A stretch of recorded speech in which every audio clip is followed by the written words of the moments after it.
தொழிலாளர்களின் சங்கம் சேரும் உரிமை, கூட்டுறவு பேர உரிமை, தொழிற்சங்கம் அமைக்கும் உரிமைகளை நமது அரசு உறுதி செய்திட வேண்டுமென கேட்டுக்கொள்கிறேன்.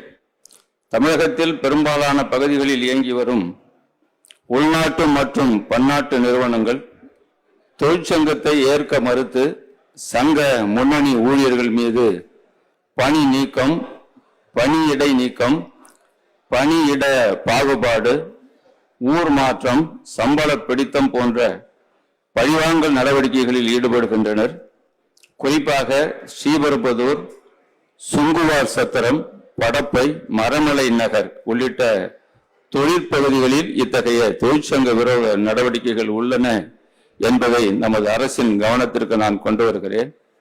மாநில தொழிலாளர் ஆலோசனை வாரியம் உள்ளிட்ட சட்டபூர்வமான தொழிலாளர் முத்தரப்பு குழுக்கள் முழுமையாக அமைக்கப்படவில்லை.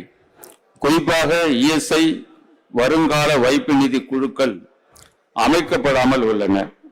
மேலும் கட்டுமானம், உடல் உழைப்பு உள்ளிட்ட அமைப்பு சாரா நல வாரியங்களுக்கான தொழிலாளர் தரப்பு பிரதிநிதிகள் தொழிற்சங்கங்களால் பரிந்துரை செய்யப்பட்டும் கட்டுமானம், பனைமரம், பட்டாசு வாரியங்களை தவிர இதர வாரியங்கள் அமைக்கப்படவில்லை என்பதையும் நான் அரசின் கவனத்திற்கு கொண்டு வருகிறேன்.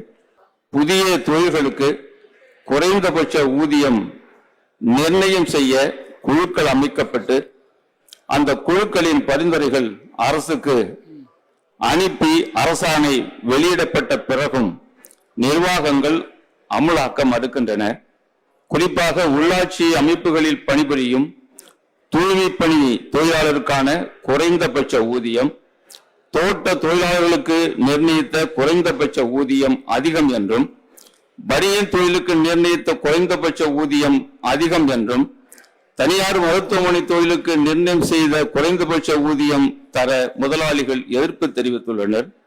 குறைந்தபட்ச ஊதியத்துக்கான முத்தரப்பு குழுக்களின் முடிவுகளை ஏற்று வெளியிடப்பட்ட அரசாணைகள் மாநிலம் முழுவதும் அமலாக்கப்படுவதை நமது அரசு உறுதி செய்திட வேண்டும் என நான் கேட்டுக்கொள்கிறேன்.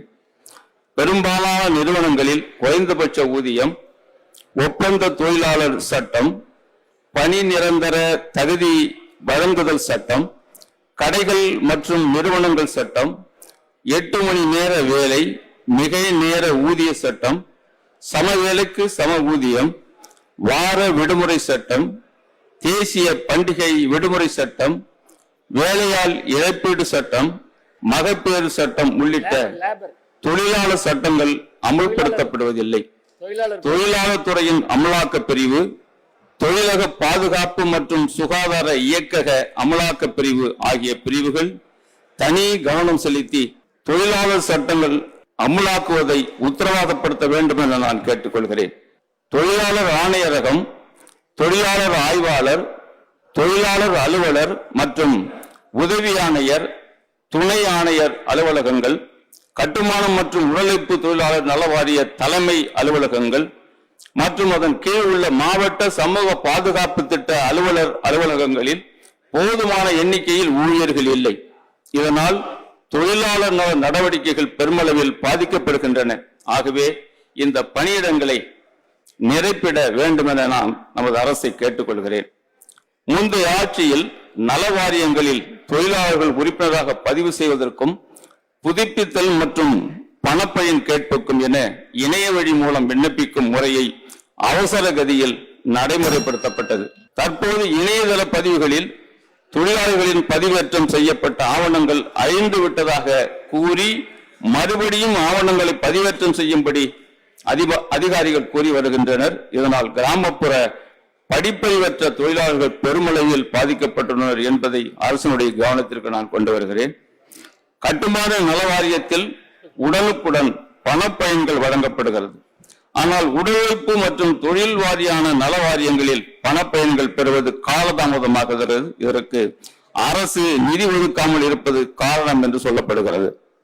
தொழிலாளர் நலனில் அக்கறை கொண்ட இந்த அரசு முறைசாரா தொழிலாளர்களின் நல வாரிய செயல்பாடுகளில் உள்ள பலகீனங்களை களைந்தும் முறைப்படுத்திடவும் வேண்டும் என நான் கேட்டுக்கொள்கிறேன். தொழில் தாவாக்களின் மீதான விசாரணை மற்றும் முடிவுக்கு குறிப்பிட்ட கால நிர்ணயம் செய்திட வேண்டும். தமிழ்நாடு அரசு போக்குவரத்து மின்சார வாரியத்தில் ஊதிய உயர்வு ஒப்பந்த பேச்சுவார்த்தை துவக்கி சுமூக உடன்பாடு காண வேண்டும் என்று நான் கேட்டுக்கொள்கிறேன். டான் டீ என்கிற நிறுவனத்தை உருவாக்கி தமிழ்நாடு அரசு செயல்படுத்தி வருகிறது. இந்த நிறுவனத்தின் மூலம் மாஞ்சோலை தோட்டத்தை தொடர்ந்து நடத்த அரசு நடவடிக்கை வேண்டும். மாஞ்சோலை தோட்ட தொழிலாளர்களுக்கு அதன் மூலம் நிரந்தர வேலையில் பாதுகாப்பு அளிக்க வேண்டும் என கேட்டு எனது உரையை நிறைவு செய்கிறேன். நன்றி, வணக்கம்.